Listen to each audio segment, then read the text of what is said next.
मैं ਸਿੱਖਿਆ ਦੇ ਹਵਾਲੇ ਨਾਲ ਗੱਲ ਕਰਾਂਗਾ ਕਿ ਐਜੂਕੇਸ਼ਨ ਪ੍ਰਬੰਧ ਦੇ ਨਾਲ ਭਾਸ਼ਾ ਦਾ ਕਿਵੇਂ ਜੁੜੇ। ਜਦੋਂ ਐਜੂਕੇਸ਼ਨ ਪ੍ਰਬੰਧ ਚੇਂਜ ਹੁੰਦਾ ਤਾਂ ਉਹਦੇ ਨਾਲ ਭਾਸ਼ਾ ਦੀ ਕੀ ਸਿਚੁਏਸ਼ਨ ਬਣਦੀ ਹੈ। 1813 ਤੋਂ ਪਹਿਲਾਂ ਲਗਭਗ 1780-90 ਦੇ ਨੇੜੇ ਤੇ ਜਦੋਂ ਅੰਗਰੇਜ਼ ਆ ਕੇ ਤੇ ਆਪਣਾ ਸਥਾਪਿਤ ਕਰਦੇ ਆ, ਉਹ ਹੌਲੀ ਹੌਲੀ ਕਿਉਂਕਿ ਸਭ ਤੋਂ ਪਹਿਲਾਂ ਉਹਨਾਂ ਨੇ ਬੰਗਾਲ ਦੇ ਵਿੱਚ ਜਿਹੜਾ ਬਹੁਤ ਐਡਵਾਂਸ ਕੀਤਾ ਹੈ ਲੀਗਲ ਸਿਸਟਮ ਸੀ, ਹੋਰ ਸੀ, ਜਿਹੜੀ ਮਿਡਲ ਕਲਾਸ ਸੀ ਬੰਗਾਲ ਦੀ, ਉਹ ਕਾਫੀ ਹੱਦ ਤੱਕ ਅੰਗਰੇਜ਼ਾਂ ਦੇ ਨਾਲ ਜੁੜ ਜਾਂਦੀ ਆ। ਈਵਨ ਰਾਮ ਮੋਹਨ ਰਾਏ ਵਰਗੇ ਵੀ ਗਾਂਹ ਜਾ ਕੇ ਉਹਨਾਂ ਨਾਲ ਲਿੰਕ ਅਪ ਕਰਕੇ ਇੰਗਲਿਸ਼ ਲੈਂਗੁਏਜ ਦੇ ਪੱਧਰ ਤੇ ਐਜੂਕੇਸ਼ਨ ਦੇ ਵਿੱਚ ਹੌਲੀ ਹੌਲੀ ਚੀਜ਼ਾਂ ਸਥਾਪਿਤ ਕੀਤੀਆਂ ਜਾਂਦੀਆਂ ਨੇ। ਬੰਗਾਲ ਉੱਤੇ ਸੈਂਟਰ ਬਣਦਾ 1813 ਦੇ ਵਿੱਚ ਪਹਿਲਾ ਚਾਰਟਰ ਐਕਟ ਬਣਦਾ, ਜਿਹਦੇ 'ਚ ਉਹ ਕਹਿੰਦੇ ਨੇ ਜਿੰਨਾ ਅਸੀਂ ਪੈਸਾ ਇਕੱਠਾ ਕਰਾਂਗੇ ਉਹ 'ਚੋਂ 1 ਲੱਖ ਰੁਪਏ ਐਜੂਕੇਸ਼ਨ ਤੇ ਖਰਚਾਂਗੇ।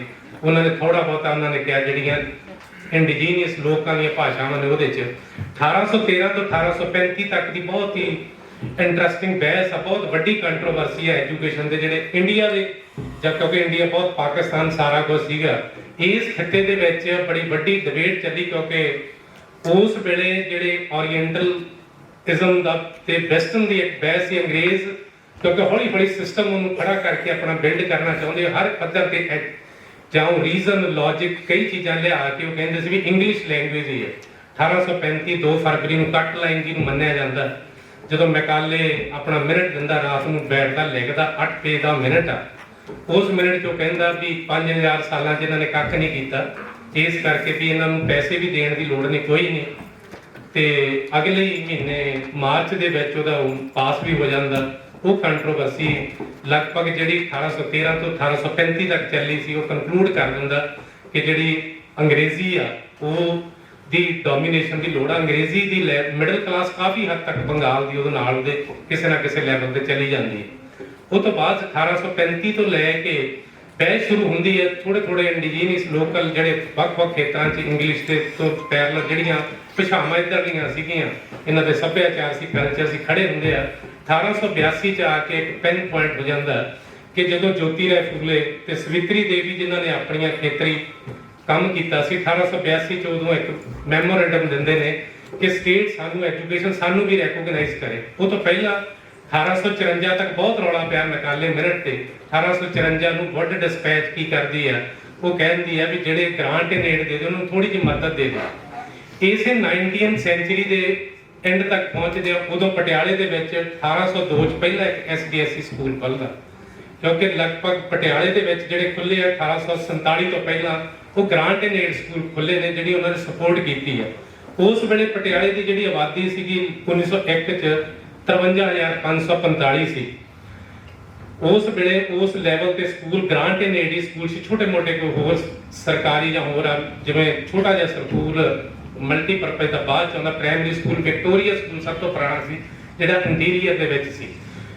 ਉਹ ਤੋਂ 1947 ਤੱਕ ਪਹੁੰਚਦੇ 2 ਪੁਆਇੰਟ ਬੜੇ ਕ੍ਰੂਸ਼ੀਅਲ ਨੇ। 1906 ਦੇ ਵਿੱਚ ਕਾਂਗਰਸ ਇੱਕ ਮਤਾ ਪਾਸ ਕਰਦੀ ਹੈ ਕਿ ਜਿਸ ਪੱਧਰ ਤੇ ਜੇ ਅਸੀਂ ਮਾਂ ਬੋਲੀ ਜਾਂ ਭਾਸ਼ਾ ਦੇ ਲੈਵਲ ਤੇ ਜਿਹੜੀਆਂ ਵੱਖ-ਵੱਖ ਲੈਵਲ ਤੇ ਐਜੂਕੇਸ਼ਨ ਖੜੀ ਨਹੀਂ ਕਰਦੇ, ਕਿਉਂਕਿ ਉਦੋਂ ਹੀ ਕਈ ਅੰਗਰੇਜ਼ਾਂ ਸੀ, ਡਾਕਟਰ ਸਾਹਿਬ ਜਾਣਦੇ ਨੇ ਮੇਰੇ ਬੈਲਸਨ ਵਰਗੇ ਜਿਹੜੇ ਸੰਸਕ੍ਰਿਤ ਤੇ ਇੱਥੋਂ ਦੀਆਂ ਭਾਸ਼ਾਵਾਂ ਦੇ ਦੌਰ ਤੇ ਸੀ। 19th ਸੈਂਚੁਰੀ ਦੇ ਡਾਕੂਮੈਂਟ ਬਹੁਤ ਇੰਪੋਰਟੈਂਟ ਨੇ। ਸੰਸਕ੍ਰਿਤ ਕਾਲਜ ਪਹਿਲੀ ਹੜਤਾਲ ਹੁੰਦੀ ਹੈ, ਸਟੂਡੈਂਟਸ ਲਿਖਦੇ ਨੇ ਕਿ ਅਸੀਂ ਆਹ ਲੈਂਗੁਏਜ ਹੈ ਜਦੋਂ ਉਹਨੂੰ ਸਪੋਰਟ ਦੇਣੀ ਬੰਦ। ਕਿਸੇ ਤਰ੍ਹਾਂ 8300 ਮੁਸਲਮਾਨ ਸਟੂਡੈਂਟ ਲਿਖਦੇ ਨੇ ਕਿ ਅਸੀਂ ਆਪਣੀ ਭਾਸ਼ਾ ਜਿਹੜੀ ਉਰਦੂ ਜਾਂ ਹੋਰ ਵੱਖ-ਵੱਖ ਜ਼ਬਾਨਾਂ ਦੇ ਵਿੱਚ ਕਰਨੀ ਹੈ। ਕਹਿਣ ਦਾ ਭਾਵ ਬਹੁਤ ਵੱਡੀ ਬੰਗਾਲ ਦੇ ਵਿੱਚ ਬਹਿਸ ਵੀ ਤੁਰਦੀ ਹੈ। ਹਿੰਦੁਸਤਾਨ 'ਚ ਤੁਰਦਿਆਂ ਕਾਫੀ ਹੱਦ ਤੱਕ ਚੀਜ਼ਾਂ ਚੱਲਦੀਆਂ ਨੇ। 1901 ਤੋਂ ਲੈ ਕੇ 1947 ਦੇ ਦੌਰ ਦੇ ਵਿੱਚ 1901 'ਚ ਅੰਗਰੇਜ਼ ਇੱਕ ਬਹੁਤ ਵੱਡਾ ਉਹਨਾਂ ਦਾ ਸੀ, ਉਹ ਇੰਡੀਆ ਦੇ ਵਿੱਚ ਵੀ ਉਹ ਕਹਿੰਦਾ, ਉਹਦੀ ਵਰਡਿੰਗ ਆ ਇਹ, ਕਹਿੰਦਾ 2 ਭਾਰਤ ਨੇ। ਕਹਿੰਦਾ ਜਿਹੜੀਆਂ ਰੇਲਵੇ ਲਾਈਨ ਸੀਗੀਆਂ ਉਹਦੇ 50 ਕਿਲੋਮੀਟਰ ਦੇ ਨੇੜੇ ਤੇੜੇ ਜਿਹੜੇ ਅੰਗਰੇਜ਼ੀ ਦੇ ਸ਼ਹਿਰਾਂ ਅਰਬਨ ਏਰੀਆ 'ਚ ਸਕੂਲ ਸੀ, ਦੂਰ ਤੱਕ ਦਿਹਾਤ ਸੀ। ਇੱਕ ਇੰਡੀਆ ਸੀ, ਇੱਕ ਕਹਿੰਦਾ ਭਾਰਤ ਸੀ, ਇੱਕ ਹਿੰਦੁਸਤਾਨ ਸੀ, ਜਿਸ 'ਚ ਤਮਾਮ ਬੋਲੀਆਂ ਜਾਂਦੀਆਂ ਸੀ। ਜਦੋਂ 1931 'ਚ ਸੈਂਸਸ ਕੀਤੇ ਆ, ਅਨਡਿਵਾਈਡਡ ਇੰਡੀਆ 'ਚ 3000 ਭਾਸ਼ਾਵਾਂ ਉਹਨਾਂ ਨੇ 1931 ਦੇ ਸੈਂਸਸ ਦੇ ਮੁਤਾਬਕ। This is written by professor A.K. Omen of JNU university. ਉਹਨੇ ਬਹੁਤ ਇਹਦੇ ਤੇ ਡਿਟੇਲਸ ਕੰਮ ਕੀਤਾ ਹੈ। ਇਸ ਦੌਰ ਦੇ ਵਿੱਚ ਆ ਕੇ 1947 ਤੱਕ, ਉਹ ਤੋਂ ਪਹਿਲਾਂ 1906 ਦੇ ਵਿੱਚ ਕਾਂਗਰਸ ਇੱਕ ਮਤਾ ਲੈ ਕੇ ਆਉਂਦੀ ਹੈ, ਉਹ 'ਚ ਪਾਸ ਵੀ ਹੁੰਦਾ ਕਿ ਜਿਹੜੀਆਂ ਸਟੇਟ ਸਪੋਰਟ ਕਰੇ, ਸਾਨੂੰ ਮਦਦ ਵੀ ਦੇਵੇ ਤੇ ਜਿਹੜੀਆਂ ਆਪਣੀਆਂ ਮਾਤਰੀ ਜ਼ਬਾਨਾਂ ਨੇ, ਭਾਸ਼ਾਵਾਂ ਜਿੰਨੇ ਕਿਸਮ ਦੇ ਇੱਥੇ ਰੰਗ ਨੇ, ਕਿਉਂਕਿ national movements education and language ਦਾ ਕੋਈ ਸੈਂਟਰਲ ਕੁਐਸਚਨ ਹੈ, ਕਿਉਂਕਿ ਉਹ ਰਜਿਸਟ ਕਰਦਾ ਸੀ ਕਿਸੇ ਨਾ ਕਿਸੇ ਲੈਵਲ ਤੇ। ਉਹ ਬੜੀ ਵੱਡਾ ਪ੍ਰਭਾਵ ਸੀ। 1937 ਚ ਇੱਕ ਮੀਟਿੰਗ ਕੀਤੀ ਜਾਂਦੀ ਹੈ, ਉਹ ਚ ਮਹਾਤਮਾ ਗਾਂਧੀ ਵੀ ਹੁੰਦੇ ਨੇ ਤੇ ਡਾਕਟਰ ਹੁਸੈਨ ਨੂੰ ਚੇਅਰਮੈਨ ਬਣਾਇਆ ਜਾਂਦਾ। ਉਹ ਕਹਿੰਦੇ ਵੀ ਅਸੀਂ ਜੇ ਤੋਂ ਪਾਸ ਹੁੰਦਾ ਕਿ ਮਾਤਰੀ ਜ਼ਬਾਨਾਂ ਦੇ ਵਿੱਚ ਹੀ ਅਸੀਂ ਐਜੂਕੇਸ਼ਨ ਦੇਵਾਂਗੇ। ਪੰਡਿਤ ਜਵਾਹਰ ਲਾਲ ਨਹਿਰੂ ਦੀ ਸਵੈ ਜੀਵਨੀ ਚ ਉਹਨੇ ਲਿਖਿਆ ਕਿ ਹਿੰਦੁਸਤਾਨ ਦੇ ਜੇ ਮਾਸੀ ਨੂੰ ਪੜਾਉਣਾ ਸੀ ਤਾਂ ਆਪਣੀ ਮਾਤਰੀ ਜ਼ਬਾਨ ਦੇ ਵਿੱਚ ਹੀ ਪੜਾਇਆ ਜਾਊਗਾ। ਉਸ ਕਿਸਮ ਦੀ ਬਹਿਸ ਚੱਲਦਿਆਂ ਕੀ ਆ, ਜਦੋਂ ਦੇਸ਼ ਆਜ਼ਾਦ ਹੁੰਦਾ, ਮੈਨੂੰ ਡਾਕਟਰ ਭੀਮ ਰਾਓ ਅੰਬੇਦਕਰ ਹੋਣਾ ਦੀ ਗੱਲ ਬੜੀ ਇੰਪੋਰਟੈਂਟ ਆ। ਉਹ ਕਹਿੰਦੇ ਹਿੰਦੁਸਤਾਨ ਦੇ ਵਿੱਚ ਜੇ ਕੋਈ ਬੱਚਾ ਗਰੀਬ ਮਾਰਜਨਲ ਸੈਕਸ਼ਨ ਵਾਲਾ ਸਕੂਲ ਨਹੀਂ ਜਾ ਰਿਹਾ ਤਾਂ ਇਹਦਾ ਭਾਵ ਮੈਂ ਦੇਸ਼ ਆਜ਼ਾਦ ਹੋਇਆ ਨਹੀਂ ਮੰਨਦਾ। ਉਹਨਾਂ ਨੇ ਰਾਈਟ ਟੂ ਐਜੂਕੇਸ਼ਨ ਦਾ ਕਨਸੈਪਟ ਦਿੱਤਾ 6 ਤੋਂ 14 ਨਾਲ। ਇੱਕ ਬਹੁਤ ਇੰਪੋਰਟੈਂਟ ਜਿਹੜੀ ਅੱਜ ਗੱਲ ਛੱਡੀ ਜਾ ਰਹੀ ਆ, ਇਨ ਮਦਰ ਟੰਗ ਵਿੱਚ ਵਰਡ ਯੂਜ਼ ਕੀਤਾ, ਮਾਂ ਬੋਲੀ 'ਚ ਭਾਸ਼ਾ ਦੇ ਵਿੱਚ ਹੀ 6 ਤੋਂ 14 ਸਾਲ ਦੀ ਐਜੂਕੇਸ਼ਨ ਪ੍ਰੋਵਾਈਡ ਕਰਨੀ। ਇਹ ਬਹੁਤ ਵੱਡਾ, ਹੁਣ ਜਿੰਨੀਆਂ 6 ਤੋਂ 14 ਦੀ ਗੱਲ ਕੀਤੀ ਜਾਂਦੀ ਉਹ 'ਚ ਮਾਤਰੀ ਜ਼ਬਾਨ ਕੱਢ ਦਿੱਤੀ ਗਈ ਹੈ, ਭਾਸ਼ਾ ਮਾਂ ਬੋਲੀ ਦੇ ਲੈਵਲ ਤੇ। ਫਿਰ ਆ ਕੇ 1960 ਤੋਂ ਲੈ ਕੇ 70ਵਿਆਂ ਦਾ ਪੀਰੀਅਡ ਬੜਾ ਹੀ ਇੰਪੋਰਟੈਂਟ ਆ। ਯੂਨੀਵਰਸਿਟੀ ਹੁਣ ਜਿੰਨੇ ਮਰਜ਼ੀ ਅਸੀਂ ਕਹੀ ਚੱਲੀਏ, ਉਦੋਂ ਕਲਚਰ ਸੱਭਿਆਚਾਰ 1960 ਤੋਂ ਲੈ ਕੇ 70 ਤੱਕ ਬਹੁਤ ਇੰਪੋਰਟੈਂਟ ਸੀ। ਸਟੇਟਾਂ ਦੀ ਰੀਸਟਰਕਚਰ ਵਾਲਾ ਮਸਲਾ ਸੀਗਾ, ਲੈਂਗੁਏਜ ਦੇ ਸਰਵੇ ਹੁੰਦੇ ਨੇ, ਕਈ ਚੀਜ਼ਾਂ ਇਕੱਠੀਆਂ ਹੁੰਦੀਆਂ। ਉਦੋਂ ਹੀ ਕਠਾਰੀ ਕਮਿਸ਼ਨ ਬਣਦਾ। ਉਸ ਵੇਲੇ 1960 ਦੇ ਵਿੱਚ ਆ ਕੇ ਕਹਿੰਦੇ ਆ ਵੀ ਜਿਹੜੀਆਂ ਭਾਸ਼ਾਵਾਂ ਨੇ ਉਹਨੂੰ ਉੱਪਰ ਲਿਆਂਦਾ ਜਾਵੇ ਜਾਂ ਵੱਖ-ਵੱਖ ਜਿਹੜੀਆਂ ਐਜੂਕੇਸ਼ਨ ਦੇ ਪੱਧਰ ਤੇ ਆ ਜਿਹੜੀ ਭਾਸ਼ਾ ਕੀਤੀ ਜਾਵੇ। ਤਾਂ 1964 ਦਾ ਜਿਹੜਾ ਕੋਠਾਰੀ ਕਮਿਸ਼ਨ ਬਣਦਾ, ਕੋਠਾਰੀ ਕਮਿਸ਼ਨ ਬਹੁਤ ਹੀ ਇੰਪੋਰਟੈਂਟ ਗੱਲ ਕਹਿੰਦਾ ਜੇ ਅਸੀਂ ਸੈਗਰੀਗੇਸ਼ਨ ਦੂਰ ਕਰਨੀ ਹੈ, ਜੇ ਵਿਤਕਰਾ ਦੂਰ ਕਰਨਾ, ਜੇ ਮਾਰਜਨ ਸੈਕਸ਼ਨ ਨੂੰ ਅਸੀਂ ਸੋਸਾਇਟੀ ਇੱਕੋ ਜਿਹੀ ਬਣਾਉਣੀ ਹੈ ਤਾਂ ਕਾਮਨ ਸਕੂਲ ਬਣਾਉਣਾ ਪਊ ਤੇ ਨਾਲ ਦੀ ਨਾਲ ਸਾਡੀ ਜਿਹੜੀ ਮਾਤਰੀ ਜ਼ਬਾਨ ਆ ਉਹਦੇ ਸਿੱਖਿਆ ਦੇਣੀ ਪਊ। ਉਹਨੇ ਕਿਹਾ ਜੇ ਅਰਬਨ ਏਰੀਆ 'ਚ ਠੀਕ ਆ ਥੋੜਾ ਜਿਹਾ ਪੜ੍ਹਿਆ ਲਿਖਿਆ ਸੈਕਸ਼ਨ ਹੁੰਦਾ, ਉਹਨੂੰ ਕਹਿੰਦਾ 5ਵੀਂ ਤੱਕ ਪੰਜਾਬੀ 'ਚ ਪੜ੍ਹ ਲਵੇ ਮਾਤਰੀ ਜ਼ਬਾਨ 'ਚ, ਤੇ ਪਿੰਡ ਵਾਲਾ ਜਿਹੜਾ ਬਹੁਤ ਪਿੱਛੋਂ ਚੱਲਿਆ ਹੋਇਆ ਉਹਨੂੰ 8ਵੀਂ ਤੱਕ ਮਾਤਰੀ 'ਚ ਹੀ ਪੜ੍ਹਾਇਆ ਜਾਵੇ। ਇਸ ਕਿਸਮ ਦੀ ਕੋਠਾਰੀ ਕਮਿਸ਼ਨ ਦੀ ਰਿਕਮੈਂਡੇਸ਼ਨ ਹੈ ਜੀ, ਜੋ ਕਹਿੰਦਾ ਵੀ ਜੇ ਅਸੀਂ ਭਾਰਤ ਦਾ ਇਹਦੇ 'ਚ ਫਰੈਗਮੈਂਟੇਸ਼ਨ ਨਹੀਂ ਕਰਨੀ, ਇਹ 'ਚ ਵੱਖ-ਵੱਖ ਲੈਵਲ ਤੇ, ਤਾਂ ਸਾਨੂੰ ਲਾਜ਼ਮੀ ਤੌਰ ਤੇ ਸਾਡੀ ਮਾਤਰੀ ਜ਼ਬਾਨ ਦੇ ਵਿੱਚ ਹੀ ਦਿੰਦੇ ਆ। ਉਹ ਕਾਫੀ ਲੰਬੀ ਚੌੜੀ, ਮੇਰੇ ਕੋਲ ਕੋਈ ਸਵਾਲ ਪੁੱਛੋ ਮੈਂ ਉਹਦੀ ਡਿਟੇਲਸ ਵੀ ਦੱਸ ਦੂੰਗਾ। ਇੰਗਲਿਸ਼ ਨੂੰ ਬਹੁਤ ਉਹਨੇ ਯੂਨੀਵਰਸਿਟੀ ਲੈਵਲ ਤੇ ਕਿਹਾ ਮਾਤਰੀ ਜ਼ਬਾਨ ਦੇ ਵਿੱਚ ਹੋਇਆ। ਇੱਥੋਂ ਤੱਕ ਉਹਨੇ ਇੰਗਲਿਸ਼ ਦੀ ਜਿਹੜੀ ਗੱਲ ਕੀਤੀ ਆ, ਕਠਾਰੀ ਕਮਿਸ਼ਨ ਨੇ ਕਹਿੰਦਾ ਵੀ ਜਿਹੜੀ ਅੰਗਰੇਜ਼ੀ ਆ ਉਹਨੂੰ ਲਾਇਬ੍ਰੇਰੀ ਦੀ ਕਹਿੰਦਾ ਜ਼ਬਾਨ ਦੇ ਤੌਰ ਤੇ ਡਿਵੈਲਪ ਕੀਤਾ ਜਾਵੇ, ਨਾਟ ਐਜ ਇਨ ਵੱਖ-ਵੱਖ ਲਾਇਬ੍ਰੇਰੀ 'ਚ ਕਿਤਾਬਾਂ ਕਹਿੰਦਾ ਲਿਆ ਦਿਓ ਕਰਦੇ, ਨਾਟ ਐਟ ਇੰਗਲਿਸ਼ ਕਿਸੇ ਕਾਸਟ ਤੇ। ਉਹਨੇ ਕਹਿੰਦਾ ਨਹੀਂ ਅਸੀਂ ਮਾਰਜਨਲ ਲੈਵਲ ਤੇ ਚੀਜ਼ਾਂ ਚੱਲ ਪਾਂਗੇ। 1966 ਤੋਂ ਬਾਅਦ ਜਿਹੜੀ ਸਿਚੁਏਸ਼ਨ ਬਣਦੀ ਆ ਪਟਿਆਲੇ ਦੀ ਸਿਚੁਏਸ਼ਨ ਇਸ ਕਿਸਮ ਦੀ ਇਸ ਪੀਰੀਅਡ 'ਚ ਬਣਦੀ ਹੈ ਕਿ 1941 ਤੱਕ ਪਟਿਆਲੇ ਦੀ ਪਾਪੂਲੇਸ਼ਨ ਸੀ 70,000। 1961 'ਚ ਇੱਥੇ ਕਿਉਂਕਿ ਮਾਈਗ੍ਰੇਸ਼ਨ ਹੁੰਦੀ ਆ, ਡਿਸਪਲੇਸਡ ਹੁੰਦੇ, ਲੋਕ ਉਖੜ ਕੇ ਆ ਜਾਂਦੇ ਆ, ਕੋਈ ਇੱਛਾ ਮੁਤਾਬਕ ਆ ਜਾਂਦੇ ਨੇ, 1,25,000 ਹੋ ਜਾਂਦੇ, 71 'ਚ 1,52,000 ਤੇ 1981 ਤੱਕ 2 ਲੱਖ ਦੇ ਨੇੜੇ ਤੇੜੇ ਦੀ ਆਬਾਦੀ ਬਣਦੀ ਹੈ। ਉਸ ਪੀਰੀਅਡ ਦੇ ਦੌਰਾਨ ਕੀ ਆ, ਇੱਥੇ ਗ੍ਰਾਂਟ ਇਨ ਏਡ ਜਿਹੜੇ ਪਹਿਲਾਂ 1967 ਤੱਕ ਪਾਲਿਸੀ ਚੱਲੀ, ਸਟੇਟ ਨੇ ਸਪੋਰਟ ਦੇ ਕੇ ਸਕੂਲ ਖੋਲ੍ਹਣੇ, ਓਨਲੀ 13 ਸਕੂਲ ਜਿਹੜੇ ਖੁੱਲ੍ਹਦੇ ਨੇ ਤੇ 8 ਗਵਰਨਮੈਂਟ ਸੀਨੀਅਰ ਸੈਕੰਡਰੀ ਸਕੂਲ। ਅੱਜ ਪਟਿਆਲੇ ਦੀ ਪਾਪੂਲੇਸ਼ਨ ਆ ਜਿਹੜੀ ਲਗਭਗ 4,46,246 ਹੈ ਪਾਪੂਲੇਸ਼ਨ, ਅਕੋਰਡਿੰਗ ਟੂ 2011 ਦੇ ਸੈਂਸਸ ਦੇ ਮੁਤਾਬਕ। ਇਹ ਸੈਂਸਸ ਦੇ ਮੁਤਾਬਕ ਜਦੋਂ ਲਗਭਗ 8 ਗਵਰਨਮੈਂਟ 78 ਤੋਂ ਬਾਅਦ ਪਟਿਆਲੇ 'ਚ ਕੋਈ ਵੀ ਪੰਜਾਬੀ ਮਾਧਿਅਮ ਵਾਲਾ ਸਰਕਾਰੀ ਸਕੂਲ ਨਹੀਂ ਖੋਲ੍ਹਿਆ ਜਾਂਦਾ। ਓਨਲੀ 15 ਗਵਰਨਮੈਂਟ ਪ੍ਰਾਇਮਰੀ ਸਕੂਲ, ਜੇ ਪਿੰਡ ਪੁੰਡ ਰਲ ਗਏ ਤਾਂ ਉਹਨਾਂ ਨੇ ਪਾ ਲਏ, 2-4 ਹੋਰ ਆ ਗਏ। ਉਹ ਤੋਂ ਬਾਅਦ 80ਵਿਆਂ ਤੋਂ ਬਾਅਦ 'ਚ ਬਹੁਤ ਵੱਡੀ ਪੱਧਰ ਤੇ ਹੌਲੀ-ਹੌਲੀ ਹੈ ਜਿਹੜੀ ਅਰਬਨਾਈਜੇਸ਼ਨ ਦੇ ਨਾਲ ਪੰਜਾਬੀ ਜ਼ੁਬਾਨ ਦੇ ਸਕੂਲਾਂ ਦੀ ਥਾਂ ਤੇ ਅੰਗਰੇਜ਼ੀ ਜ਼ੁਬਾਨ ਦੇ ਸਕੂਲ ਆ ਜਿਹੜੇ ਆਉਣੇ ਸ਼ੁਰੂ ਹੋ ਜਾਂਦੇ ਨੇ ਤੇ ਖੁੱਲ੍ਹਦੇ ਨੇ। 2011 ਦੇ ਸੈਂਸਸ ਦੇ ਮੁਤਾਬਕ ਲਗਭਗ 43,998 ਬੱਚੇ ਸੀ ਪਟਿਆਲੇ ਸ਼ਹਿਰ 'ਚ ਤੇ 15 ਪ੍ਰਾਇਮਰੀ ਸਕੂਲ ਸੀ ਜਿਹਦੇ 'ਚ ਲਗਭਗ 1500 ਦੇ ਨੇੜੇ ਤੱਕ 1600 ਬੱਚਾ ਪੜ੍ਹਦਾ ਸੀ। ਉਹ ਤੋਂ ਬਿਨਾਂ 35,000 ਬੱਚਾ ਜਿਹੜਾ ਪ੍ਰਾਈਵੇਟ ਸਕੂਲ ਕੋਈ ਗਲੀ ਮਹੱਲੇ ਵਾਲਾ ਕੋਈ ਵੱਖ-ਵੱਖ ਲੈਵਲ ਤੇ ਸਕੂਲਾਂ ਦੇ ਪੱਧਰ ਤੇ ਚਲਿਆ ਗਿਆ। ਇਸ ਦੌਰ ਦੇ ਵਿੱਚ ਜਿਹੜੇ ਸਕੂਲ ਖੁੱਲ੍ਹਦੇ ਨੇ ਜਾਣੀ ਉਹ ਸਾਰੇ ਦੇ ਸਾਰੇ ਪ੍ਰਾਈਵੇਟ ਨੇ, ਵੱਖ-ਵੱਖ ਜਿਹੜੇ ਵਾਰਡ ਬਣਦੇ ਨੇ ਉਹਦੇ ਵਿੱਚ ਵੀ ਸਾਰੇ ਦੇ ਸਾਰੇ ਪ੍ਰਾਈਵੇਟਲੀ ਸਕੂਲ ਨੇ। ਉਹਨਾਂ ਦੇ ਨਾਂ ਵੀ ਕੋਈ ਦਾ ਫਲਾਵਰ ਸਕੂਲ, ਕੋਈ ਦਾ ਕੁਛ ਸਕੂਲ, ਕੋਈ ਦਾ ਕੁਛ ਸਕੂਲ, ਕੋਈ ਦਾ ਕੁਛ ਸਕੂਲ। ਕਹਿਣ ਦਾ ਭਾਵ ਆ ਪਟਿਆਲੇ ਦੀ ਜਿਹੜੀ ਅੱਜ ਤਸਵੀਰ ਆ ਕਲੀਅਰ ਕੱਟ, ਜਿਹੜਾ ਥੱਲੇ ਵਾਲਾ ਹਿੱਸਾ ਵੀ ਆ ਉਹ ਵੀ ਸ਼ਿਫਟ ਕਰਕੇ ਲੈਂਗੁਏਜ ਦੂਜੀ ਵੱਲ ਨੂੰ, ਕਿਉਂਕਿ ਸਟੇਟ ਨੇ ਕੋਈ ਨਾ ਇੱਥੇ ਕਦੇ ਮੰਗ ਉੱਠੀ। ਮੈਂ ਤਾਂ ਅਖਬਾਰ 'ਚ ਪੜ੍ਹਿਆ ਕਿਤੇ ਵੀ ਸਰਕਾਰੀ ਸਕੂਲ ਹਰ ਵਾਰਡ ਦੇ ਵਿੱਚ ਪਾਪੂਲੇਸ਼ਨ ਦੇ ਹਿਸਾਬ ਨਾਲ ਵੀ ਉਹ ਸਕੂਲ ਉਸ ਲੈਵਲ ਤੇ ਖੁੱਲ੍ਹੇ ਹੋਏ ਆ। ਕਹਿਣ ਦਾ ਭਾਵ ਹੈ ਕਿ ਜਿਹੜੇ 78 ਤੋਂ ਬਾਅਦ ਕੋਈ ਮਾਧਿਅਮ ਵਾਲਾ ਥੋੜੇ ਬਹੁਤੇ ਨੇ ਪੰਜਾਬੀ ਵਾਲੇ ਪਰ ਇੰਗਲਿਸ਼ ਮਾਧਿਅਮ ਵਾਲੇ ਸਕੂਲ ਹੀ ਪਟਿਆਲੇ 'ਚ ਲਗਭਗ ਉਹਨਾਂ ਦੀ ਗਿਣਤੀ 150 ਦੇ ਨੇੜੇ ਤੇੜੇ ਬਣਦੀ ਆ ਜੋ CBSE ਦੇ ਬੋਰਡ ਦੇ ਵੱਖ-ਵੱਖ ਲੈਵਲ ਦੇ ਸਕੂਲ ਨੇ। ਹੁਣ ਇਹਨਾਂ ਸਕੂਲਾਂ ਦੀ ਜਿਹੜੀ ਪਾਪੂਲੇਸ਼ਨ ਅਕੋਰਡਿੰਗ ਟੂ ਵਾਰਡ ਵੀ ਮੈਂ ਕੱਢੀ ਸੀ, ਉਹ ਡਿਟੇਲ 'ਚ ਨਹੀਂ ਜਾਂਦਾ ਵੀ ਕਿਸ ਲੈਵਲ ਤੇ ਕਿਹੜੇ ਵਾਰਡ 'ਚ ਕਿੰਨੇ ਨੇ। ਪ੍ਰਾਇਮਰੀ ਸਕੂਲਾਂ ਦੇ ਲੈਵਲ ਤੇ ਜਦੋਂ ਅਸੀਂ ਦੇਖਦੇ ਆ ਤਾਂ ਇਹਦੇ 'ਚ ਇੰਟਰਸਟਿੰਗ ਫਿਗਰ ਇਹ ਆ ਕਿ ਬਹੁਤ ਹੀ ਮਾਰਜਨਲ ਸੈਕਸ਼ਨ ਗਵਰਨਮੈਂਟ ਸਕੂਲ 'ਚ ਨੇ। ਜਿਵੇਂ ਪ੍ਰਾਈਵੇਟ ਸਕੂਲਾਂ ਦੀ ਤਾਂ ਸਿਚੁਏਸ਼ਨ ਬੜੀ ਕਲੀਅਰ ਕੱਟ ਆ, ਉੱਥੇ ਜਾਂ ਤਾਂ ਕਾਸਟ ਲਿਖਾਈ ਨਹੀਂ ਜਾਂਦੀ। ਮੈਂ ਡਾਟਾ ਲਿਆ ਸੀ, ਜਿਵੇਂ ਬ੍ਰਿਟਿਸ਼ ਕੋਐਡ ਸਕੂਲ ਆ 1978 ਚ ਪਹਿਲੀ ਤੋਂ ਪੰਜਵੀਂ ਤੱਕ ਉਹਨਾਂ ਦੀ ਪ੍ਰਾਇਮਰੀ, ਉਹ ਚ 837 ਬੱਚੇ ਪੜ੍ਹਦੇ ਨੇ। 830 ਬੱਚੇ ਨੇ ਜਿਹੜੇ ਜਨਰਲ ਕੈਟਾਗਰੀ ਦੇ ਨੇ, 5 SC ਦੇ ਨੇ, 2 OBC ਦੇ ਨੇ, ਮਤਲਬ ਇਹਨੇ ਨੇ, ਤੇ 5 ਮੁਸਲਿਮ ਕਮਿਊਨਿਟੀ ਦੇ ਬੱਚੇ ਨੇ। ਇਹ ਬੱਚੇ 837 ਦੇ। ਇਸੇ ਤਰ੍ਹਾਂ DPS ਸਕੂਲ ਆ, ਵੱਖ-ਵੱਖ ਜਿਹੜੇ ਸਕੂਲ ਆ ਬਾਈ ਐਂਡ ਲਾਰਜ, ਜਿਵੇਂ ਨਿਊ ਯਾਦਵਿੰਦਰਾ ਕਲੋਨੀ ਚ ਇੱਕ ਸਕੂਲ ਖੁੱਲਿਆ, ਉਹਦੇ ਚ ਵੀ ਇਸੇ ਕਿਸਮ ਦੀ ਸਿਚੁਏਸ਼ਨ ਆ। ਤੇ ਜਿਹੜੇ ਗਵਰਨਮੈਂਟ ਸਕੂਲ ਨੇ, ਖਾਸ ਕਰ ਜਿਵੇਂ government primary school new power colony ਦੇ 446 ਬੱਚੇ ਪੜ੍ਹਦੇ ਨੇ, ਮੋਰ ਦੈਨ 70% SC ਬੱਚੇ ਨੇ ਉਹਨਾਂ 'ਚ। ਇਸੇ ਤਰ੍ਹਾਂ ਹੈਗਾ ਗਵਰਨਮੈਂਟ ਮਲਟੀਪਰਪਸ, ਜਿੱਥੇ 164 ਬੱਚੇ ਪੜ੍ਹਦੇ ਨੇ, 127 ਆ ਜਿਹੜੇ ਉੱਥੇ SC ਬੱਚੇ ਨੇ। ਇਹ ਟੋਟਲ ਦੇ ਟੋਟਲ ਜਿਹੜੀਆਂ ਪ੍ਰਾਇਮਰੀ ਸਕੂਲ ਦੇ ਪੱਧਰ ਤੇ ਜਿਹੜੀ ਆ ਉੱਥੇ ਦਲਿਤ ਬੱਚਾ ਰਹਿ ਗਿਆ, ਤੇ ਦੂਸਰੇ ਪਾਸੇ ਜਿਹੜਾ ਥੋੜੇ ਬਹੁਤੇ ਵਾਲਾ ਵੀ ਆ ਉਹ ਪ੍ਰਾਈਵੇਟ ਸਕੂਲ 'ਚ ਚਲੇ ਗਿਆ। ਹੁਣ ਇਹਦੀ ਇੰਪਲੀਕੇਸ਼ਨ ਕੀ ਆਉਂਦੀ ਹੈ? ਪਟਿਆਲੇ ਦੀ total situation block wise, ward wise, area wise ਕੱਢ ਲਈ ਜਾਵੇ, ਉਹ ਇਸ ਕਿਸਮ ਦੀ ਸਿਚੁਏਸ਼ਨ ਜਿਹੜਾ ਕੋਠਾਰੀ ਕਮਿਸ਼ਨ ਦੀ ਅਸੀਂ 1970 ਤੋਂ ਬਾਅਦ 80ਵੇਂ ਤੱਕ ਐਜੂਕੇਸ਼ਨ ਚੱਲੀ, ਉਸ ਤੋਂ ਬਾਅਦ ਡਿਫੀਟ ਹੋ ਗਈ, ਹਾਰ ਗਈ ਭਾਸ਼ਾ ਦੀ ਅਰਬਨ ਏਰੀਆ ਦੇ ਵਿੱਚ ਵੀ ਬੋਲੀ। ਬਹੁਤ ਹੀ ਜ਼ੋਰ ਨਾਲ ਉਹਨੇ ਕਿਹਾ ਸੀ, ਕਹਿੰਦਾ ਜਿੱਦੇ ਸਕੂਲ ਟੁੱਟ ਜੂ ਤੇ ਸਮਾਜ ਟੁੱਟ ਜੂ। We are living in a split society. ਉੱਤੇ ਕਹਿੰਦਾ ਡੈਮੋਕ੍ਰੈਟਿਕ ਸੋਸਾਇਟੀ ਟੁੱਟ ਜੂਗੀ। ਹੁਣ ਤਾਂ ਇੱਥੋਂ ਤੱਕ ਲੈ ਕਿਹਾ, ਕਹਿੰਦਾ this is one type of a caste system in education ਹੋ ਜਾਊਗਾ, ਇੱਕ ਵੱਖਰੇ ਕਿਸਮ ਦੀ ਕਾਸਟ ਬਣ ਜੂਗੀ। ਉਹਦੀ ਬੋਲੀ, ਉਹਦਾ ਕਲਚਰ, ਉਹਦਾ ਪਹਿਰਾਵਾ, ਉਹਦੀਆਂ ਲੈਂਗੁਏਜ ਜਿਹੜੀਆਂ ਵੱਖਰੇ ਲੈਵਲ ਦੀਆਂ ਜਿਹੜੀਆਂ ਫਾਰਮੇਸ਼ਨਸ ਹੋ ਜਾਣਗੀਆਂ। ਹੁਣ ਇਹਦੇ ਅਸਰ ਅੰਦਾਜ਼ ਜਿਹੜੇ ਹੋ ਰਹੇ ਨੇ, ਕੀ ਹੋ ਰਹੇ ਨੇ, ਇਹ ਮੈਂ ਥੋੜੀ ਜੀ ਗੱਲ ਇਹਦੇ ਚ ਕਿ ਇਹਦੀਆਂ ਇੰਪਲੀਕੇਸ਼ਨਸ ਕੀ ਪੈ ਰਹੀਆਂ ਨੇ।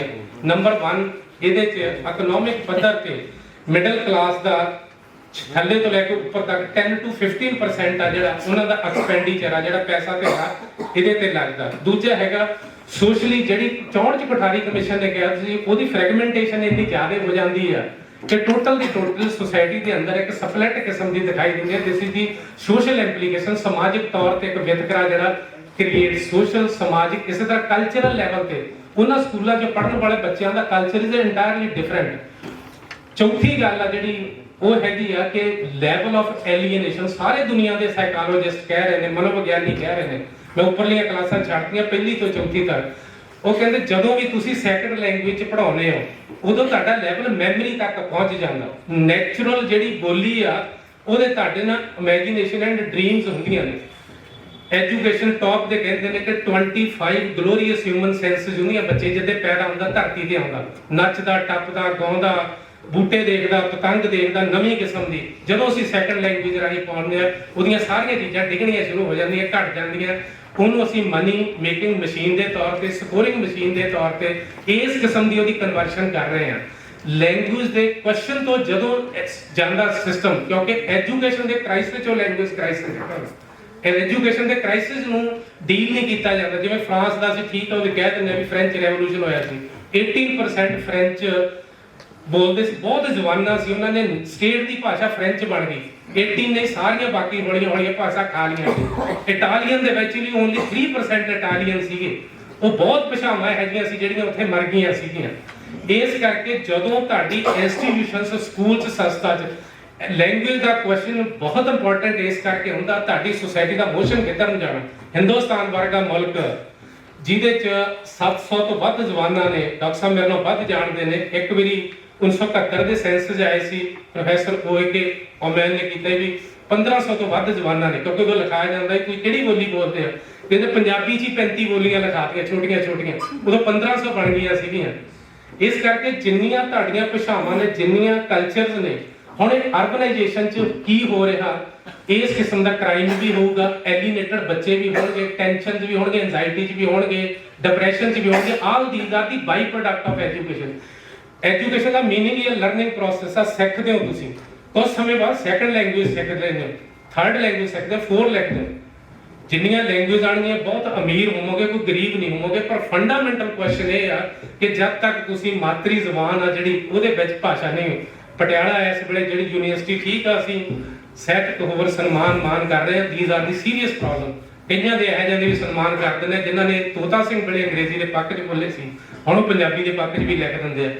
ਦਿਸ ਇਜ਼ ਅ ਥ੍ਰੈਟੀਕਲ ਕੁਐਸਚਨ ਕਿ ਅਸੀਂ ਉਸ ਭਾਸ਼ਾ ਦੇ ਸਵਾਲ ਨੂੰ, ਜੇ ਅਸੀਂ ਠੀਕ ਆ ਇਕਨੋਮਿਕ ਟਰਾਂਸਫਰਮੇਸ਼ਨ ਹੋਈ ਆ ਦੁਨੀਆ ਭਰ 'ਚ ਹੋਈ ਆ, ਪਰ ਉਹਨਾਂ ਨੇ ਜਿਹੜੀਆਂ ਆਪਣੀਆਂ ਜ਼ੁਬਾਨਾਂ ਨੇ ਉਹਦੇ ਵਿੱਚ ਹੀ, ਕਿਉਂਕਿ ਲੈਂਗੁਏਜ ਤੁਹਾਡੀ ਰਿਵੋਲਟ ਕਰਦੀ ਹੈ, ਨਹੀਂ ਤੁਹਾਨੂੰ ਮਾਰਜਨਲ ਤੇ ਸਿੱਟ ਜੂਗੀ, ਜਿਹੜਾ ਹੇਠਾਂ ਡੈਕੋਗੇ ਜੇ ਸਟੇਟ ਦੀ ਭਾਸ਼ਾ ਬਣਦੀ, ਜੇ ਸਟੇਟ ਉਹਨੂੰ ਸਪੋਰਟ ਨਹੀਂ ਕਰਦੀ। ਦੂਜਾ ਸਿਸਟਮ ਜਿਹੜਾ ਚੱਲਦਾ ਉਹਦੇ 'ਚ ਅਸੀਂ ਆਪਣਾ ਸਾਈਡ ਨਹੀਂ ਕਰਦੇ। You cannot create an enlightenment, relax enlighten ਕਿਸਮ ਦਾ ਮੈਨ ਅਸੀਂ ਕ੍ਰੀਏਟ ਨਹੀਂ ਕਰ ਸਕਦੇ। ਇਸ ਕਰਕੇ ਇਸ ਪਟਿਆਲੇ ਦੀ ਸਿਚੁਏਸ਼ਨ ਦੇ ਜਿੰਨੀਆਂ ਵਰਲਡ ਵਾਈਜ਼ ਵੀ ਮੈਂ ਕੈਲਕੂਲੇਟ ਕੀਤਾ ਹੈ, ਸਾਰੇ ਦਾ ਸਾਰਾ ਕੀਤਾ ਹੈ ਕਿ ਜਦੋਂ 1965 ਤੋਂ ਲੈ ਕੇ 70ਵੇਂ ਤੱਕ ਚੀਜ਼ ਚੱਲਦੀ ਹੈ। 70ਵੇਂ ਤੋਂ ਬਾਅਦ ਜਦੋਂ ਦੀ ਯੂਨੀਵਰਸਿਟੀ ਬਣੀ ਹੈ, ਪਟਿਆਲੇ ਦੇ ਵਿੱਚ ਅੰਗਰੇਜ਼ੀ ਦੇ ਸਕੂਲ ਬੇਹੱਦ ਖੁੱਲੇ ਨੇ। ਐਵਰੀ ਮਿਡਲ ਕਲਾਸ ਮੈਨ ਉਧਰ ਨੂੰ ਜਾ ਰਿਹਾ, ਮਨੀ ਮੇਕਿੰਗ ਅਦਰ ਮਸ਼ੀਨਸ। ਉਹਦਾ ਇਹਦਾ ਵਿਚਾਰੇ ਦਾ ਮਾਂ-ਬਾਪ ਨਹੀਂ, ਸਟੇਟ ਨੇ ਸਪੋਰਟ ਨਹੀਂ ਕੀਤੀ, ਇੰਸਟੀਟਿਊਸ਼ਨ ਨਹੀਂ ਬਣਾਈ। ਪਠਾਰੀ ਕਮਿਸ਼ਨ ਨੇ ਬਹੁਤ ਰੈਵੋਲੂਸ਼ਨਰੀ ਕਿਸਮ ਦੀ ਗੱਲ ਕਹੀ ਸੀ, ਕਹਿੰਦਾ ਕਿ ਡੀਸੀ ਤੇ ਪੀਐਨ ਦਾ ਬੱਚਾ ਇੱਕੋ ਤੱਕ ਪੜ੍ਹਨਾ ਚਾਹੀਦਾ, ਨੇਬਰਹੁੱਡ ਸਕੂਲ ਚਾਹੀਦਾ, ਪਹਿਲੀ ਤੋਂ 5ਵੀਂ ਚ ਮਾਤਰੀ ਜ਼ੁਬਾਨ ਚ ਪੜ੍ਹਾ ਦਿਓ, ਕਿਉਂਕਿ ਉਹਦੀਆਂ ਸਾਰੀਆਂ ਦੇ ਸਾਰੀਆਂ ਉਹਨੂੰ ਲਰਨਿੰਗ ਦਾ। ਹੁਣ ਪਟਿਆਲੇ 'ਚ ਮੈਂ ਦੇਖ ਰਿਹਾ ਸੀ 500 ਪ੍ਰੈਪਰੇਟਰੀ ਸਕੂਲ ਨੇ ਜਿਹਦੇ 'ਚ 2 ਤੋਂ 5 ਸਾਲ ਦਾ ਬੱਚਾ ਜਿਹੜਾ ਉਹ ਤਿਆਰ ਕੀਤਾ ਜਾਂਦਾ ਗਾਂ ਐਡਮਿਸ਼ਨ ਵਾਸਤੇ। These are the preparatory. ਔਰ ਨਵੀਂ ਜਿਹੜੀ ਨੈਸ਼ਨਲ ਐਜੂਕੇਸ਼ਨ ਪਾਲਿਸੀ ਡਰਾਫਟ ਆਇਆ, ਉਹ 'ਚ ਵੀ 3 ਸਾਲ ਪ੍ਰੈਪਰੇਟਰੀ ਸਕੂਲ ਦਾ ਕਨਸੈਪਟ ਦਿੱਤਾ ਗਿਆ। ਅਸੀਂ ਬੇਸਿਕਲੀ ਭਾਸ਼ਾ ਦੇ ਲੈਵਲ ਤੇ ਲੜਾਈ ਆ ਜਿਹੜੀ ਸਾਡੇ ਸਟਰਕਚਰ ਲੈਵਲ ਤੇ, ਉਹਦੀ ਇਕਨੋਮਿਕ ਪਾਲਿਸੀ ਨਾਲ ਜੋੜ ਲਓ, ਉਹਦੀ ਟਰਾਂਸਫਰਮੇਸ਼ਨ ਨਾਲ ਜੋੜ ਲਓ, ਉਹਦੀਆਂ ਨੌਕਰੀਆਂ ਨਾਲ ਜੋੜ ਲਓ। ਅਸੀਂ ਇੱਕ ਸਿਵਲਾਈਜੇਸ਼ਨ ਦੇ ਉਸ ਦੌਰ 'ਚ ਖੜੇ ਆ ਜਿੱਥੇ ਇੱਕ ਐਨਲਾਈਟਨ ਦੀ ਥਾਂ ਤੇ ਇੱਕ money making man, alienated man without any other different type of scales ਆ ਜਿਹੜੀ ਉੱਥੇ ਕ੍ਰਾਈਮ ਵਾਲੇ ਗੀਤ ਵੀ ਹੋਣਗੇ, ਮਿਊਜ਼ਿਕ ਵੀ ਹੋਊਗੀ, ਪੋਇਟਰੀ ਵੀ ਹੋਊਗੀ। ਤੁਹਾਡੀਆਂ ਇੱਕ ਸਿਵਲਾਈਜੇਸ਼ਨਸ ਆ, ਉਹ ਆ ਕੇ ਅਸੀਂ ਪਿਛਲੇ ਫਰੋਮ ਲਾਸਟ 20 ਇਅਰਸ ਉਹ ਅਸੀਂ ਹਾਰਦੇ ਤੁਰੇ ਜਾ ਰਹੇ ਹਾਂ। ਜਦੋਂ ਰਾਈਟ ਟੂ ਐਜੂਕੇਸ਼ਨ ਵਾਲਾ ਸੀਗਾ ਉਹ 20 ਸਾਲ ਵਹਿ ਚੱਲਦੀ ਰਹੀ ਹੈ। 1992 ਵਿੱਚ 19 ਕ੍ਰਿਸ਼ਨਨ ਜੱਜਮੈਂਟ ਸੀ, ਉਹ ਕਹਿੰਦਾ ਸੀ it is a right to life and mother tongue ਦੇ ਵਿੱਚ ਦੇਣਾ ਹੈ। ਇਸ ਕਰਕੇ 19 ਕ੍ਰਿਸ਼ਨਨ ਸੁਪਰੀਮ ਕੋਰਟ, ਫਿਰ 2005 ਚ ਡਾਕਟਰ ਮਨਮੋਹਨ ਸਿੰਘ ਹੋਣੀ ਲੈ ਕੇ ਆਏ, ਉਹ ਵੀ ਪਾਸ ਨਹੀਂ ਸੀ ਹੋ ਸਕਿਆ। ਫਿਰ 2009 ਜਦੋਂ ਹੋਈ ਹੈ, 2 ਜੱਜ ਪਾਸ ਕਰਨ ਸੀ, ਇੱਕ ਖਿਲਾਫ ਸੀ। ਮੇਰੀ ਆਰਗੂਮੈਂਟ ਉਹ ਖਿਲਾਫ ਵਾਲੇ ਦੇ ਨਾਲ, ਉਹ ਕਹਿੰਦਾ ਸੀ ਜਾਂ ਪਹਿਲਾਂ ਮਾਤਰੀ ਜ਼ੁਬਾਨ ਦੇ ਸਾਰੀਆਂ ਮਾਤਰੀ ਜ਼ੁਬਾਨਾਂ ਉਹਨਾਂ 'ਚ 5ਵੀਂ ਤੋਂ 5ਵੀਂ ਵਾਲੀ ਲੈਂਗੁਏਜ ਪਾ ਦਿਓ, ਰਾਈਟ ਟੂ ਐਜੂਕੇਸ਼ਨ ਵੀ ਦੇ ਦੇ। ਜੇ ਤੁਸੀਂ ਇਹ ਰੈਕੋਗਨਾਈਜ਼ ਕਰੋਗੇ ਮਾਤਰੀ ਜ਼ੁਬਾਨ 'ਚ ਨਹੀਂ ਦੇਓਗੇ ਤਾਂ ਜਿਹੜਾ ਮਾਰਜਨਲ ਸੈਕਸ਼ਨ ਆ ਐਜੂਕੇਸ਼ਨ ਦਾ ਇਕਨੋਮਿਕ ਲੈਵਲ ਤੇ ਜਿਹੜੀ ਸਪੋਰਟ ਤੋਂ ਬਿਨਾਂ ਗਾਂ ਐਡਵਾਂਸ ਨਹੀਂ ਕਰ ਸਕਦਾ। ਇਸ ਕਰਕੇ ਹਾਸ਼ੀਆ ਗ੍ਰਸਤ ਜਿੱਥੇ ਜਦੋਂ ਦੰਗੇ ਹੁੰਦੇ ਆ, ਕਦੇ ਉਹਨਾਂ ਨੂੰ ਸਟੱਡੀ ਕਰੋ ਐਜੂਕੇਸ਼ਨ ਦਾ ਕੀ ਰੋਲ ਆ, ਕਿਸ ਕਿਸਮ ਦੀਆਂ ਕਿਹੜੀਆਂ ਚੀਜ਼ਾਂ, ਉਹਨਾਂ ਦੀਆਂ ਆਪਣੀਆਂ ਚੀਜ਼ਾਂ ਡਿਵੈਲਪ ਹੀ ਨਹੀਂ ਹੋ ਸਕੀਆਂ। 70 ਸਾਲਾਂ ਬਾਅਦ ਅਸੀਂ ਉੱਥੇ ਆ ਕੇ ਖੜ ਗਏ ਹਾਂ। ਸੋ ਇਸ ਕਰਕੇ ਅੰਗਰੇਜ਼ ਜਿੱਤ ਗਿਆ। ਅੱਜ 2 ਫਰਵਰੀ 1835 ਦਾ ਮੈਕਾਲੇ ਇਨ ਪਟਿਆਲੇ 'ਚ ਪੰਜਾਬੀ ਯੂਨੀਵਰਸਿਟੀ ਤੇ ਲੈਂਗੁਏਜ ਹੁੰਦਿਆਂ ਹੋਇਆਂ ਉਹ ਇਨ ਵਿਨਿੰਗ ਪੋਜੀਸ਼ਨ ਦੇ ਵਿੱਚ। How we can shift these position, ਇਹ ਪੰਜਾਬੀ ਦੇ ਵਿੱਚ ਪੰਜਾਬੀ ਡਿਪਾਰਟਮੈਂਟ ਜਾਂ ਹੋਰ ਜਿਹੜੇ ਪੰਜਾਬੀ ਭਾਈਚਾਰੇ ਦੇ ਆ ਟਰਾਈ ਟੂ ਅੰਡਰਸਟੈਂਡ ਇਸ ਕਿਸਮ ਦੀ ਵੱਡੀਆਂ ਸਟੱਡੀਜ਼ ਕਰਕੇ ਸਾਨੂੰ ਫਲੋਰਿਸ਼ ਕਰਨੀਆਂ ਚਾਹੀਦੀਆਂ। These are the situation in this city. ਇਹ ਪਟਿਆਲਾ ਲੁਧਿਆਣਾ ਅਲੱਗ-ਅਲੱਗ ਲੈਵਲ ਤੇ ਹੈ ਕਿ ਜਦੋਂ ਪਾਪੂਲੇਸ਼ਨ ਸ਼ਿਫਟ ਹੁੰਦੀ ਆ ਉਹ ਡੈਸਪੋਜੈਸਟ ਹੋਏ ਲੋਕ ਨੇ, ਉਖੜ ਕੇ ਆਏ ਲੋਕ ਨੇ, ਉਖੜ ਕੇ ਆਏ ਲੋਕ ਅੰਗਰੇਜ਼ੀ ਦੇ ਵਿੱਚ। ਪੋਲੀਟੀਕਲ ਇਕਨੋਮੀ ਸੈਟਲ ਨਹੀਂ ਹੋ ਰਹੀ, ਲੈਂਗੁਏਜ 'ਚੋਂ ਅਸੀਂ ਨੌਕਰੀਆਂ ਭਾਲ ਰਹੇ ਹਾਂ। ਜਿਹਦੀ ਸੈਂਟਰਲ ਕੁਐਸਚਨ ਇਨ ਦਿਸ ਪੰਜਾਬੀ ਜ਼ੁਬਾਨ ਦੇ ਵਿੱਚ ਤੁਹਾਡੀਆਂ ਵੱਖ-ਵੱਖ ਲੈਵਲ ਤੇ ਤੁਸੀਂ ਕਿਵੇਂ ਕਿਸ ਲੈਵਲ ਤੇ ਖੜੋ। ਲਾਸਟਲੀ ਮੈਂ 2 ਆਪਣੀਆਂ ਲਾਈਨਾਂ ਨਾਲ ਗੱਲ ਖਤਮ ਕਰਨ ਲੱਗਿਆ। ਡਾਕਟਰ ਟੀ.ਆਰ. ਸ਼ਰਮਾ ਜੀ ਹੁੰਦੇ ਸੀ ਐਜੂਕੇਸ਼ਨ ਦੇ, ਉਹਨਾਂ ਨੇ ਇੱਕ ਵਾਰੀ ਕਿਹਾ ਸੀ, ਅੱਜ ਤੋਂ ਲਗਭਗ 2002 ਵਿੱਚ ਉਹਨਾਂ ਨੇ ਇੱਕ ਗੱਲ ਲਿਖੀ ਸੀ, ਮੈਂ ਪੰਜਾਬੀ ਹਾਂ, ਮੇਰੀ ਬੋਲੀ ਪੰਜਾਬੀ ਹੈ, ਮੇਰਾ ਸਭ ਕੁਝ ਪੰਜਾਬੀ ਨਾਲ ਜੁੜਿਆ ਹੈ, ਧਰਮ ਵੀ, ਸੱਭਿਆਚਾਰ ਵੀ, ਮੇਰਾ ਵਿਰਸਾ ਵੀ, ਮੇਰਾ ਭਵਿੱਖ ਵੀ ਮੇਰਾ ਨਹੀਂ ਸਗੋਂ ਸਾਰੇ ਪੰਜਾਬੀਆਂ ਦਾ ਵੀ। ਮੈਂ 77 ਵਰ੍ਹਿਆਂ ਦਾ ਹਾਂ, ਨਦੀ ਕਿਨਾਰੇ ਰੁਕੜਾ, ਪਰ ਮਾਂ ਬੋਲੀ ਨੂੰ ਮਰਦਾ ਨਹੀਂ ਵੇਖ ਸਕਦਾ। ਆਪ ਕੁਝ ਵੀ ਕਰਨ ਦੇ ਸਮਰੱਥ ਨਹੀਂ, ਇਸ ਲਈ ਪੰਜਾਬੀਆਂ ਨੂੰ ਆਵਾਜ਼ ਦੇ ਰਿਹਾ। ਰਿਲੀਜਨ ਰਹਿ ਸਕਦਾ, ਬੰਦਾ ਰਿਲੀਜਨ ਤੋਂ ਬਿਨਾਂ ਰਹਿ ਸਕਦਾ, ਰੱਬ ਤੋਂ ਬਿਨਾਂ ਰਹਿ ਸਕਦਾ, ਗੋਡ ਤੋਂ, ਪਰ ਜ਼ੁਬਾਨ ਤੋਂ ਬਿਨਾਂ ਨਹੀਂ ਬੰਦਾ ਰਹਿ ਸਕਦਾ। ਭਾਸ਼ਾ ਇਜ਼ ਮੋਰ ਇੰਪੋਰਟੈਂਟ, ਕਿਉਂਕਿ ਬੰਦੇ ਲਈ ਸਭ ਤੋਂ ਕੇਂਦਰੀ ਚੀਜ਼ ਆ।